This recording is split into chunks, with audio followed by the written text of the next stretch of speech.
మన హనుమాన్ల గుడి బ్లాస్ట్ చేసిందా లేదా, అది ఎవరు, ఎక్కడ, అది జూబ్లీ హిల్స్ రామానాయుడు స్టూడియో పక్కకు విలువైన భూమిలో ప్రాచీన కాలం నుంచి పెద్ద పెద్ద గుండ్లతోటి గుహలల్లో హనుమాన్ల గుడి ఉండే. దాన్ని ఎవరో బ్లాస్ట్ చేసిండ్రు. ఇప్పుడు పోయి సుబూత్ అంటే చూడండి, ఎవరు బ్లాస్ట్ చేసినా నేను వస్తున్నాను. అదైతే వాస్తవం. కావాల్సి ఇప్పుడు పోదాం, రంజిత్ రెడ్డిని అక్కడ రమ్మనండి, ఆ హనుమాన్ల గుడికి రమ్మనండి. ఆ బ్లాస్ట్ చేసిన ఫోటోలు చూపెట్ట, బ్లాస్ట్ కాకముందు ఇప్పుడు ఫోటోలు ఛాలెంజ్, అక్కడ రమ్మనండి హనుమాన్ల గుడికి, ఉరికిపోతాడు.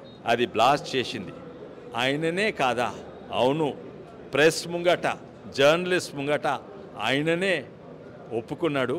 ఈ రెడ్ ఫోర్ట్ అక్బర్ ప్రాపర్టీస్ మేమే భూమి తీసుకున్నాము, వాళ్ళదే కాదా ఇది హనుమాన్ల గుడి కూలగొట్టింది అక్బర్ రెడ్ ఫోర్ట్ ప్రాపర్టీస్, ఇంకెవరికో డెవలపర్స్కి ఇచ్చి పార్ట్నర్స్కి ఇచ్చింది కూలగొట్టింది అదే కాదా?